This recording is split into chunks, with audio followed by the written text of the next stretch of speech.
Welcome to Smart Wealth with Joshua. Your daily stock analysis and catalysts talk. Today we're looking at Rigetti Computing. If you find our talks useful, please consider subscribe, like, and comment underneath. And, imagine spending like 10 years and just hundreds of millions of dollars building a machine that, well, until recently, it only existed in science fiction novels. Right, yeah. You endure years of skepticism, horrible financial quarters, endless lab testing, and then imagine the day a major government agency finally calls you up and says, we'll take one. It's the dream scenario. Exactly. And that is the exact scenario playing out right now. We're looking at that thrilling and, I should say, highly speculative inflection point where pure theoretical physics finally collides with a real-world balance sheet. It really is a remarkable pivot to witness because for the longest time, quantum computing has just been this abstract academic pursuit. Oh, for sure. The industry was totally defined by white papers, lab records, and, promises about the future. But what we're seeing with this company today is a fundamental shift in that narrative. A shift to actual sales. Yes, exactly. We are watching them transition from basically burning cash on R&D to actually generating tangible revenue from deployed functioning hardware. It reminds me so much of the biotech sector. Oh, that's a good comparison. Right. Because if you look at a traditional biotech firm, they'll spend a decade just burning cash in a furnace. They run clinical trials, they test, they fail, they test again. And then their income statements just look awful during that period. Abysmal. Yeah. Just terrible. Oh. But then the FDA finally approves that first major drug, and overnight, the math completely changes. The story goes from, can they even build this thing? To how fast can they manufacture and sell it? That framing captures the current dynamic perfectly, I think. Looking back at 2025, the reality for this company was brutal. It was very much that grueling clinical trial phase. Yeah, the numbers weren't pretty. Not at all. Their full-year revenue for 2025 was a meager $7.09 million. That represents a 34% drop year over year. Yeah, and I mean, for an enterprise with ambitions to revolutionize global computing, $7 million in revenue is, well, it's essentially a rounding error. Right. It just reflected a period of severe commercial headwinds and, I guess, pilot fatigue among those early adopters. They were completely stuck in the lab. They were. But then we hit early 2026, and the FDA approval, moment keeping with your analogy, actually arrives. For them, it was the general availability of their new system, the Cepheus 108Q. The 108 qubit system. Exactly. And the second that system went live, the commercial landscape just flipped. The launch translated instantly into high-value contracts. So we're moving far beyond those small exploratory pilot programs. Way beyond them. They recently secured an $8.4 million order from India's Center for Development of Advanced Computing. Which is often referred to as CDCAX, right? Correct. And that's for a 108-qubit on-premises system. And then, on top of that international milestone, they pulled in another $5.7 million in Novera system orders. Okay, let's do the math on that really quick, because this is where the financial picture gets absolutely fascinating. Right. You have an $8.4 million order plus a $5.7 million order. Right. That is over $14 million in fresh backlog appearing almost overnight. And you compare that to their entire revenue for 2025, which, as you said, was just $7 million. It's massive. It's wild. This new backlog alone represents over 200% of their entire fourth quarter revenue from the previous year. So we're not talking about like gradual linear growth here. This is a sudden step function jump. Which completely explains why Wall Street analysts are suddenly projecting this staggering 254.7% revenue improvement for 2026. I mean, the tangible impact of these hardware deployments is finally showing up on the ledger. Exactly. They've moved from just proving the underlying physics works to actually boxing up these systems and shipping them to major international clients. But, that raises a crucial question for anyone looking to invest. Why now? And why them? Right. What's the catalyst? Yeah. To understand why these enterprise buyers and government agencies are suddenly writing these substantial checks, we have to look under the hood at what makes this specific technology so appealing. Because building a quantum computer is notoriously difficult. Incredibly difficult. Primarily due to this engineering nightmare known as the yield bottleneck. So before we get into how Rigetti solved it, what exactly is causing this bottleneck? So the yield bottleneck is really the absolute bane of the quantum hardware industry, specifically when you're dealing with what are called superconducting qubits. Okay. To clarify, Superconducting qubits are basically artificial atoms printed on a silicon wafer, kind of similar to how traditional computer chips are made. But they have to be cooled down to near absolute zero to even function. Right. Traditionally, manufacturers try to build a monolithic chip. That means creating one giant, flawless silicon wafer that contains all of your qubits. Which, I mean, that sounds great in theory, just like printing a normal computer processor. Right? In theory, yes. But the problem is that working at the quantum level is incredibly delicate. If even one microscopic defect occurs during fabrication, like just a single misplaced atom or a slight variation in the metal, the entire chip is essentially useless. Oh, wow. So it's completely ruined. Completely ruined. And as you try to scale up from 10 qubits to 50 to 100 or eventually 1,000, the mathematical probability of fabricating a completely perfect, defect-free monolithic chip drops to near zero. Okay, so if I'm understanding this correctly, All right. it's kind of like trying to bake one absolutely enormous, flawless wedding cake. Okay, I like this analogy. Right. The bigger you make it, the higher the chance the center collapses, or the temperature is uneven and you just have to throw the whole thing out. Yes. So instead of trying to force this impossible giant cake to work, they basically figured out how to bake 12 perfect cupcakes and seamlessly stick them together. That is actually a surprisingly accurate way to visualize it. They are using this proprietary modular chiplet architecture, so the new Cepheus system does not rely on one giant failure-prone chip. Right. The giant cake. Right. Instead, it utilizes 12 interconnected 9-qubit chiplets. From a manufacturing standpoint, it is vastly easier and significantly cheaper to manufacture a small, flawless 9-qubit chiplet than a 108-qubit behemoth. That is just a brilliant engineering workaround. You entirely bypass the traditional manufacturing bottlenecks.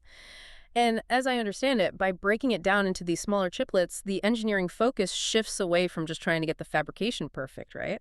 Exactly. It allows them to focus squarely on something called qubit coherence times. Which is what exactly? Well, coherence time is critical.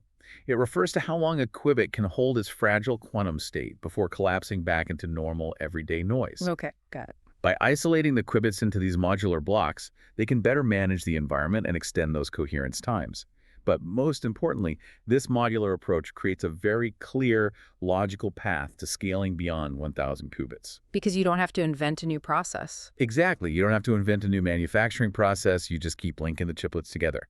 A scalable architecture like that is a huge competitive advantage. Yeah. But, an elegant machine doesn't guarantee a profitable business. That is very true. The technological moat here isn't just about how they link the hardware together. It is also about the software ecosystem they are building around it. Rigetti is currently the first gate-based device with over 100 qubits available on Amazon Bracket, which is AWS's quantum computing service. And that cloud integration is a deeply strategic moat. Just to define gate-based briefly, it means the system processes information using logical gates. It's very similar to how classical computers work, but, leveraging quantum mechanics. Right. When you integrate a gate-based system of this size into AWS, you are creating a hybrid quantum classical computing environment. And enterprise users already rely heavily on AWS for their classical cloud computing needs. Yeah, and if you are managing your portfolio, you're always looking for these economic moats. Because if an enterprise developer can seamlessly access a 108-qubit quantum processor through the exact same AWS interface they use every single day for their standard databases, they're going to take the path of least resistance. Exactly. They take the path of least resistance. And the moment they do, you introduce this concept known as integration friction. Think about the life cycle of an enterprise client. They build proprietary algorithms, they train their engineering teams, and they establish highly complex workflows tailored to your specific quantum architecture on AWS. Yeah. Once that infrastructure is entrenched, switching to a competitor becomes incredibly expensive, risky, and time-consuming. They are essentially locked in. Exactly. So we have a highly scalable modular architecture, and we have enterprise lock-in through Amazon Web Services. Yeah. It sounds fantastic on paper, but building out this kind of bleeding-edge physics and cloud infrastructure requires a colossal amount of capital. Massive. I mean, looking at their fourth quarter of 2025 alone, their operating loss was $22.6 million. The cash burn is undeniably high. Operating at this frontier of technology is incredibly capital-intensive. However, this brings us to one of the most vital aspects of their current position, their balance sheet. Which is huge. Yes. Despite running a substantial operating loss, they are operating from an absolute fortress. They currently hold $589.83 million in cash and short-term investments. Let's pause and emphasize why that specific number is everything. In the speculative tech sector, having a visionary, world-changing roadmap is completely worthless if the company goes bankrupt before they can build it. Absolutely. Cash is oxygen. When a smaller tech peer starts running low on funds, they enter a death spiral. They're forced into distress financing. They either have to issue millions of new shares at terrible rock-bottom prices, diluting the existing shareholders to almost zero, or they take on toxic high-interest debt just to keep the lights on. Which destroys long-term shareholder value before the technology ever has a chance to mature. But with nearly $590 million sitting safely in the war chest, Rigetti has a secure, multi-year runway. Right. They can aggressively fund the development of those 1,000-plus Qubit systems without the looming threat of diluting their current investors. It fundamentally de-risks the execution phase of their business model. And it also seems like institutional money is taking note of that runway. We saw a significant vote of confidence recently when Quanta Computer made a strategic $35 million private placement in the company. Yeah, that's a big deal. For context, Quanta is a Tier 1 technology manufacturer. They build laptops and servers for some of the biggest tech brands in the world.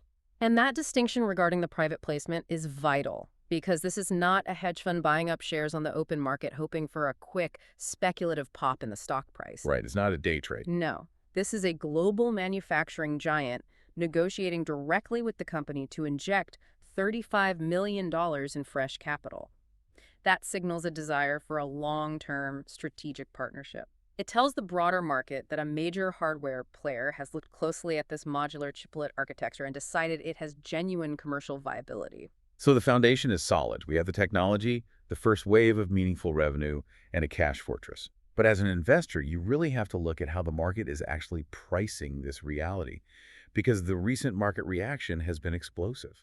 It has. Following the April 7th announcement of the Cepheus launch, shares surged 11%, hitting $16.78 on exceptionally high volume.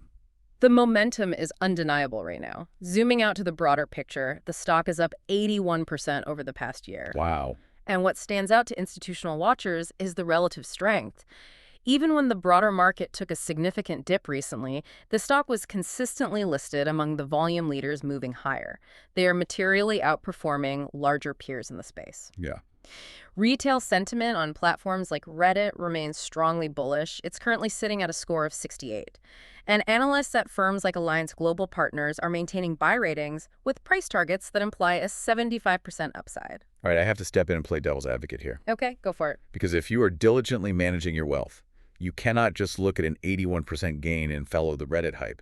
You have to scrutinize the valuation. And frankly, the valuation here is terrifying. It is steep. We are looking at a price-to-sales ratio that exceeds 600 times based on their 2025 revenues. 600. That implies absolute flawless perfection for management. So, are investors pricing in today's reality, or are they just buying a very expensive lottery ticket for a 2028 fantasy? Well, it's a completely valid concern, and it represents the primary bearish reality check for this stock. Trading at a multiple of 600 leaves absolutely zero margin for error in their 2026 execution. Zero. If they stumble, the drop will be severe. The only reason the market is currently willing to tolerate such a stretch multiple goes directly back to that $590 million cash pile. Oh, okay. Because near-term insolvency is essentially off the table, the market feels safe looking past the dismal 2025 revenue numbers and pricing in the projected 2028 revenues, which some optimistic estimates place around $110 million. But the cash buys them patience. It doesn't buy them a monopoly. They aren't operating in a vacuum here. Definitely not. The other glaring bearish reality check is the competition, specifically IonQ. Because when you look at the metrics, Rigetti is trailing IonQ in some very uncomfortable ways. IonQ pulled in $130 million in revenue in 2025. Yeah, that completely dwarfs the $7 million we saw here. Totally. And perhaps more importantly, IonQ boasts a quantum fidelity record of 99.99%, while the current 108 qubit Cepheus system is sitting at 99.1%. We really need to unpack why that fraction of a percent is the most important metric in this entire industry. Please do. In quantum computing, fidelity is everything. It is the precise measure of how accurately a quantum operation is performed. Because qubits are incredibly fragile, If they interact with even a tiny amount of outside thermal noise or electromagnetic interference, they lose their state. Which creates an error in the calculation. To Exactly. put that in perspective for you, if your classical desktop computer drops a bit of data, it has built-in error correction. It flips a 1 back to a 0, and you never even notice. But in a quantum system, if your fidelity is only 99.1%, those errors compound exponentially fast as you run more complex algorithms. The difference between 99.1 and 99.99 doesn't sound like much to a layperson. But in quantum physics, it is the difference between a revolutionary calculation that cures a disease and a calculation that outputs complete garbage. Precisely. Now, the potential mitigation to this fidelity risk lies in the core architecture itself. IonQ utilizes a completely different technology called trapped ion.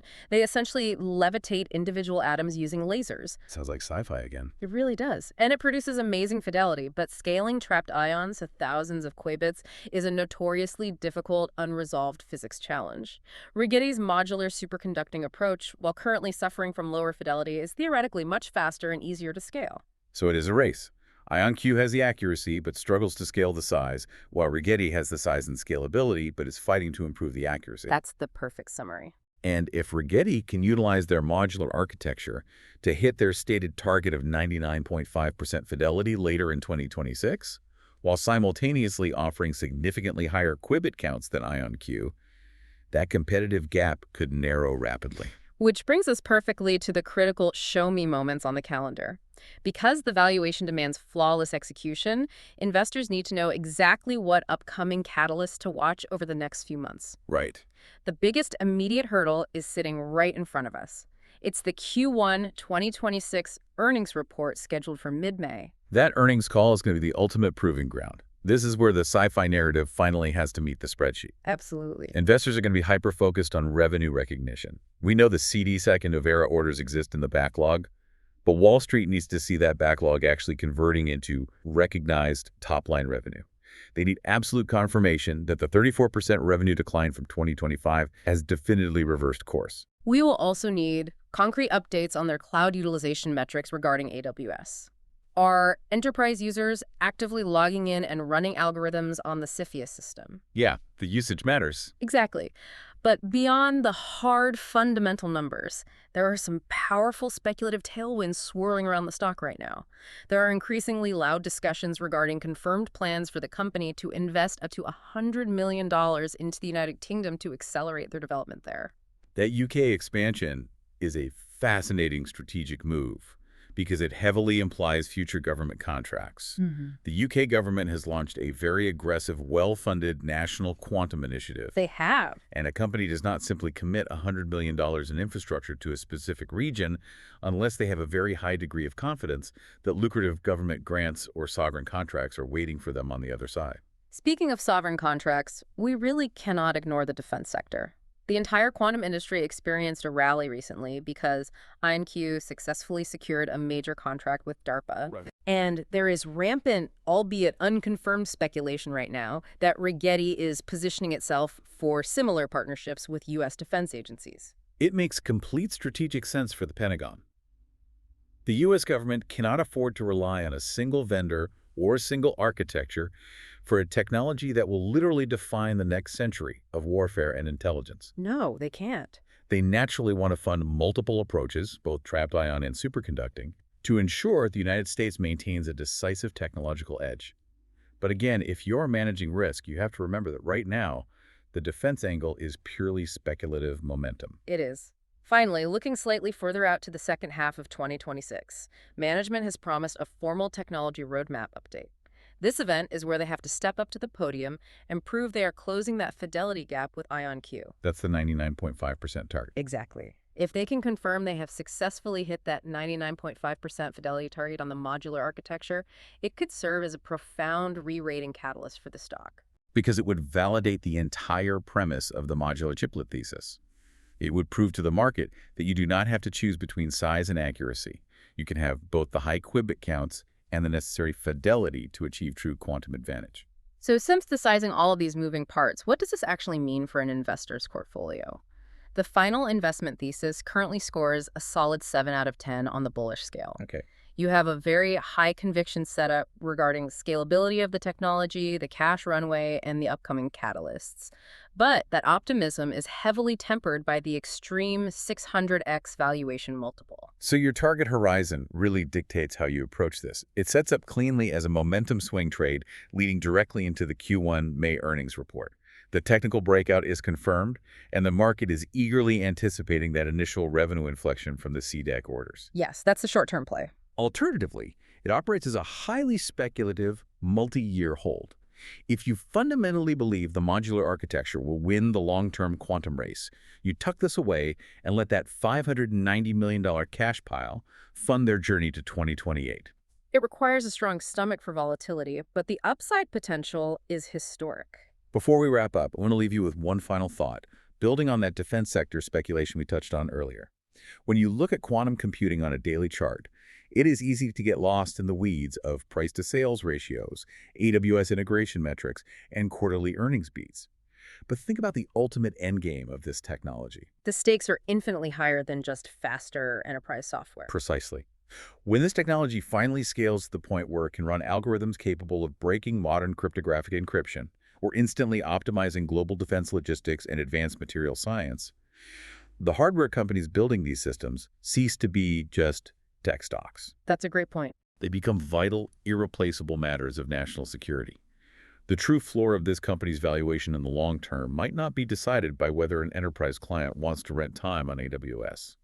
It might ultimately be decided by governments who simply cannot afford, under any circumstances, to fall behind in the quantum arms race. The ultimate buyer of last resort for a functioning, fully scalable quantum computer is the sovereign state itself. Something to seriously consider as you look at those 2028 projections and weigh the extreme risks against the sci-fi potential. Thank you for joining us today, and we encourage you to apply these insights to your own wealth-building journey. We will see you next time.